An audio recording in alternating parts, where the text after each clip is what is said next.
আমি দয়াময় দাস ওনার কাছে যাচ্ছি।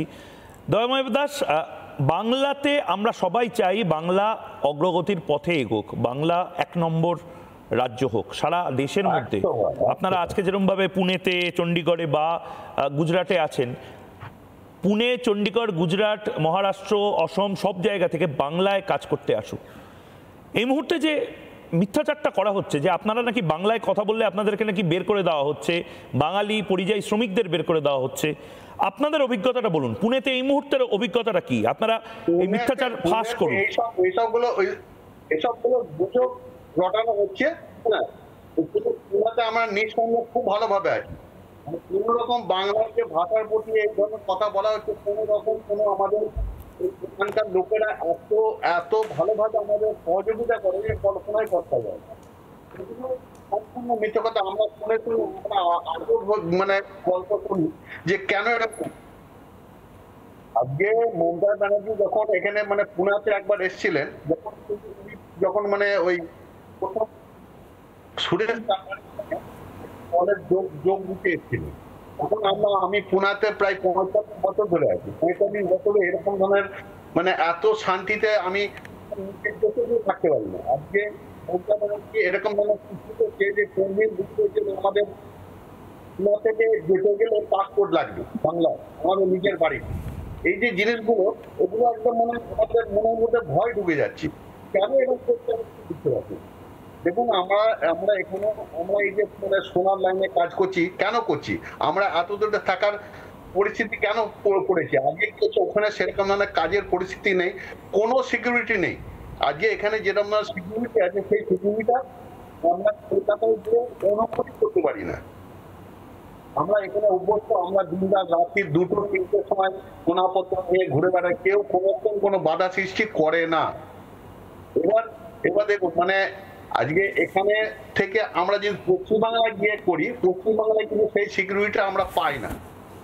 আজকে আমাদের এই যে মানে সোনার গোল্ডস্মিথ অ্যাসোসিয়েশন, সোনার বেঙ্গলি গোল্ডস্মিথ অ্যাসোসিয়েশনের আমি প্রেসিডেন্ট, এবং এখানে কোনো রকম কোনো অসুবিধে হলে শাসন প্রশাসন আমাদের কিভাবে মানে সহযোগিতা করে কল্পনা করতে পারবো।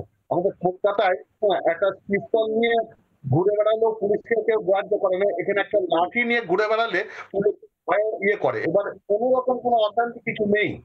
আজকে দেখুন, এখানে সামনে গণেশ পুজো আসছে, গণেশ পুজোতে কি ধরনের মানে ক্রাউড হয়, সেই ক্রাউডের মধ্যে আমাদের কোন রকম সব সিস্টেমেটিক চলে, কোন রকম কোনো অশান্তি হয় না।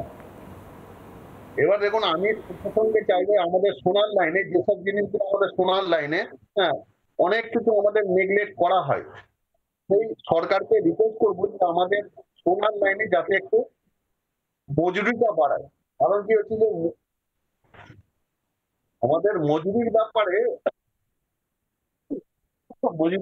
কি হচ্ছে যে বড় বড় কর্পোরেশন এর মধ্যে ঢুকে যাচ্ছে, আমাদের সাধারণ কারিগররা কাজ পাচ্ছে না।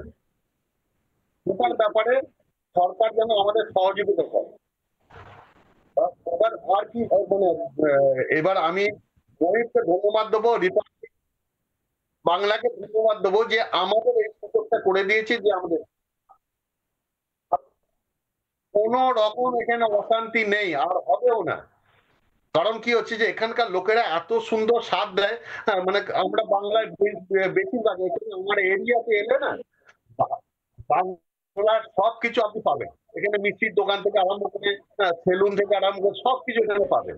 আমরা তো একটা মানে পুরো পরিবার সঙ্গে থাকি।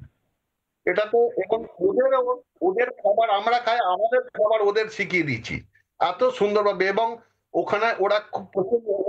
আমরা বলি যে কলকাতায় গিয়ে সাবধানে থাকে। মাঝখানে আমি গিয়েছিলাম, গিয়ে আমার মোবাইলটা মানে ওইখানে তো বিন্দাস মোবাইল নিয়ে ঘুরে বেড়ায়, ওখানে তখন যে পকেট থেকে মোবাইল চুরি হয়ে গেল তা এখনো তার কোনো খোঁজ খবর পাইনি। দেখুন, এখানে এত সুন্দর পরিবেশ, এত ভালোভাবে আমরা থাকি। আজকে 45 বছর ধরে আমি আছি, কোনো রকম কোনো অসুবিধা নেই। অনেক অনেক অনেক অনেক ধন্যবাদ আপনাদের তিনজনকেই। আমি আপনাদের বক্তব্য এবং বাকি যারা আমাকে টেলিফোন করতে চান সেখানেও আপনারা আসতে পারেন এরপরে। নানা ধরনের কন্টেন্ট দেখার জন্য লাইক করুন, শেয়ার করুন আমাদের ফেসবুক পেজ, সাবস্ক্রাইব করুন আমাদের ইউটিউব চ্যানেল। পাশাপাশি অন্যান্য ব্রেকিং নিউজের জন্য অবশ্যই চোখ রাখুন রিপাবলিক বাংলায়।